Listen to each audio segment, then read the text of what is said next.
사도신경으로 우리의 신앙을 고백하겠습니다. 나는 전능하신 아버지 하나님 천지의 창조주를 믿습니다. 나는 그의 유일하신 아들 우리 주 예수 그리스도를 믿습니다.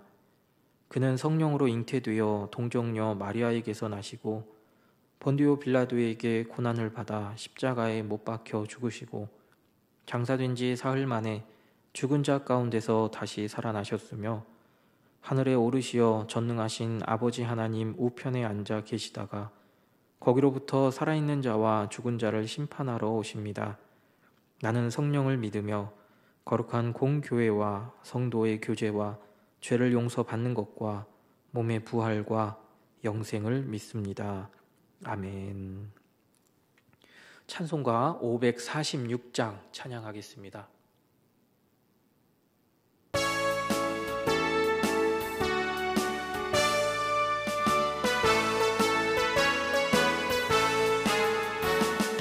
주님 약속하신 말씀 위에서 영원토록 주를 찬송하리라.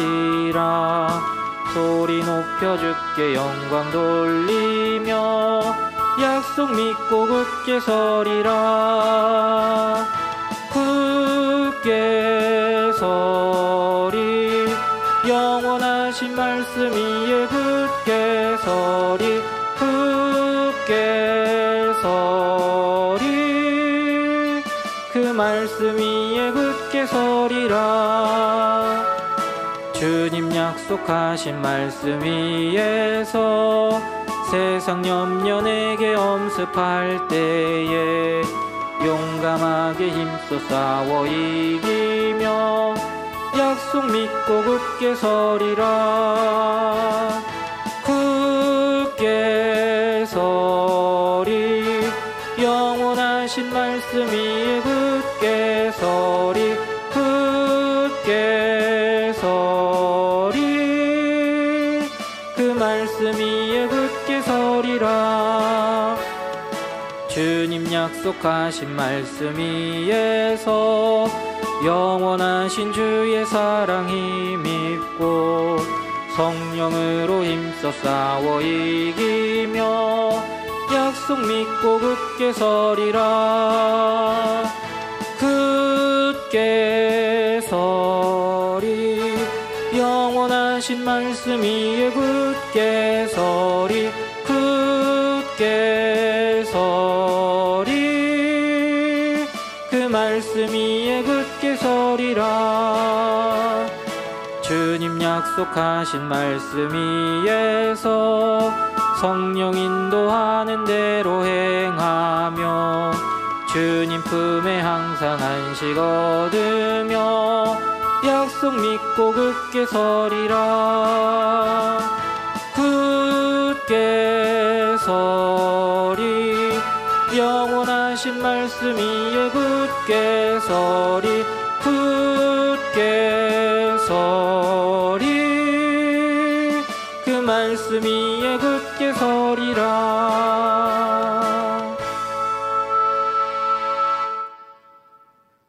오늘 함께 볼 하나님 말씀은 히브리서 9장 1절부터 5절까지의 말씀입니다. 히브리서 9장 1절부터 5절까지의 말씀을 봉독하겠습니다. 첫 언약에도 섬기는 예법과 세상에 속한 성소가 있더라.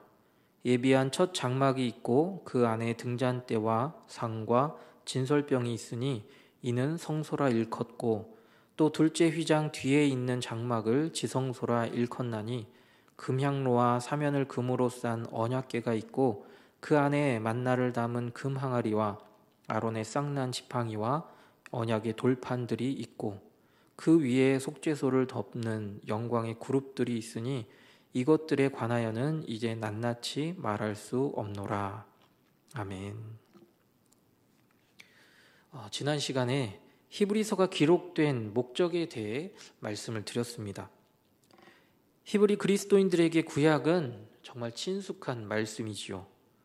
그리고 익숙한 구약의 말씀 가운데 나오는 옛 언약을 설명하며 새 언약으로 오신 예수님에 대해서 설명을 하고 있습니다. 히브리서 기자가 예수님에 대해 설명할 때 가장 핵심으로 이야기하고 있는 내용이 바로 대제사장직이지요. 오늘 본문부터 또 계속해서 이어질 12절까지 말씀에서는 대제사장직 가운데서도 옛 언약과 또 제사보다 더 뛰어나신 예수님의 새 언약과 속죄 제사에 대한 내용이 기록되어져 있습니다. 그 가운데서 오늘 본문은 세상 성소의, 이 지상 성소에 대한 불완전성과 또 제사법이 무엇인지에 대해서 기록되어지고 있습니다. 한 가지 말씀드릴 것은 히브리서 기자가 새 언약을 설명하기 위해 이 옛 언약과 비교해서 설명하고 있지만 옛 언약이 불완전하다고 해서 결코 가치가 없거나 또 권위를 깎아내리기 위한 의도로 비교하고 있지 않다라는 것입니다. 옛 언약 역시 하나님께서 모세에게 보여주신 본을 따라 하나님 나라를 따라 지으라 하신 것입니다. 그렇기 때문에 세상 성소 역시 참 중요합니다. 하지만 지나온 본문 말씀에서와 같이 세상 성소는 하늘 성소의 모형이고 그림자에 불과하다라는 것이지요. 1절 말씀 가운데 섬기는 예법이라는 이 구절은 예배를 의미하고 있습니다. 히브리서 기자가 섬기는 예법에 대해 설명할 때 중점적으로 이야기하고 싶은 내용이 바로 예배입니다. 그리고 예배드리는 장소가 어떤 곳인지 설명을 합니다. 2절 말씀에 예비한 첫 장막이라고 합니다. 이곳은 하나님께서 하나님의 백성과 만날 곳으로 지정해 놓으신 장소이지요. 그리고 그 장소가 바로 성소라는 이름을 가지고 있다는 것입니다.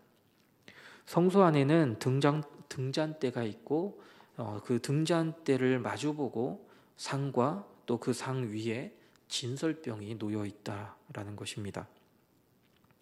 이 레위기 24장 2절로 4절 말씀에 보면 이 등잔대에는 항상 기름이 준비되어 있어야 하고 등불이 꺼지지 않게 해야 함을 말씀하고 있습니다.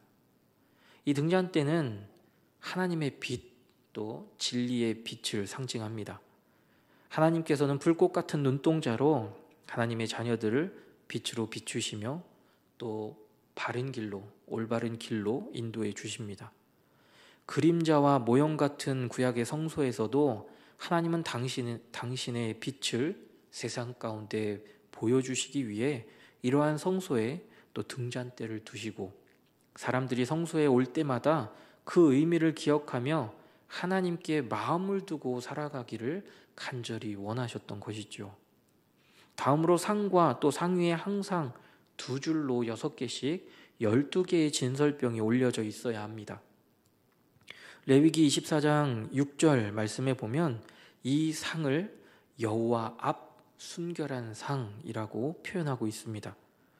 상 위에 두 줄로 되어 있는 12개의 떡은 12지파를 의미합니다. 순결한 상 위에 놓여 있는 12지파는 늘 하나님 앞에 순결해야 함을 말하고 있지요. 하나님께서는 성소에서 이스라엘 백성이 하나님의 빛 가운데 순결할 것을 말씀하십니다. 이어지는 3절 이하의 말씀에서는 둘째 휘장 뒤에 있는 장막, 바로 지성소를 말합니다. 이 둘째 휘장은 성소와 지성소를 구분짓는 역할을 합니다. 휘장 안쪽인 지성소에는 언약궤가 있었는데요.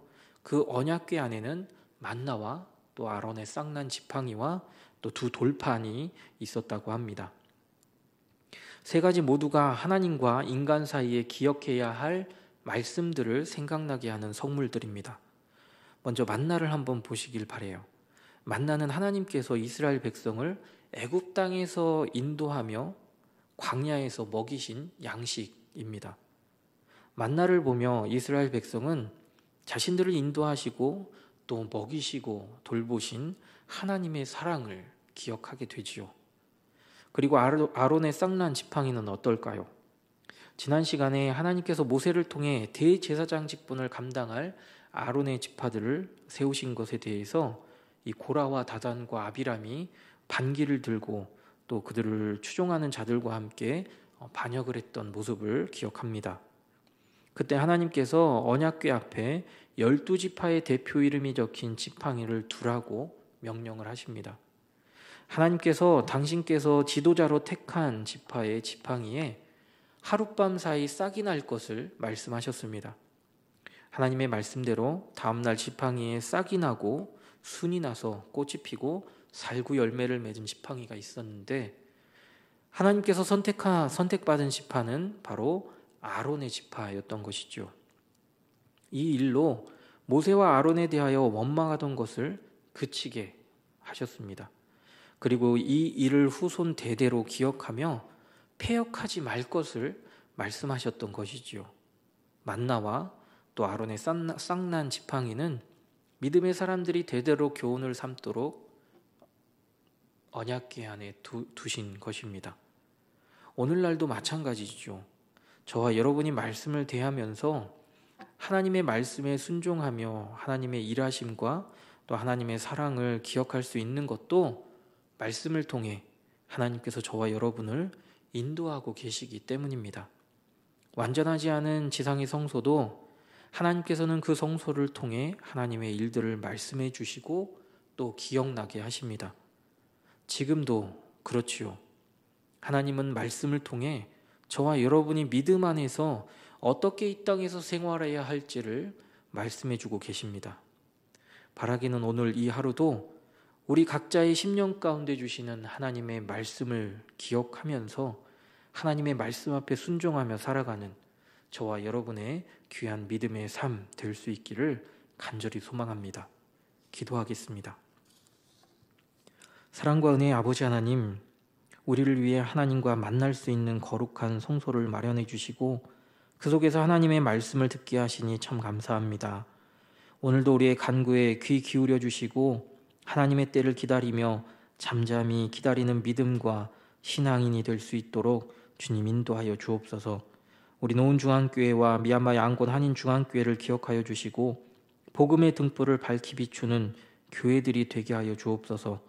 함께 신앙생활하는 모든 믿음의 가족들이 하나가 되어서 합력하여 선을 이루어갈 수 있도록 또한 인도하여 주시기를 간절히 소망합니다. 육신의 질고로 어려움을 겪고 있는 우리 믿음의 가족들에게 하나님의 치료의 광선을 발하여 주시고 영육이 더욱 강건하여져서 하나님의 나라를 세우는 일에 귀하게 쓰임받는 일꾼들이 될 수 있도록 주님 함께하여 주옵소서. 감사합니다. 예수님의 이름으로 기도드립니다. 아멘.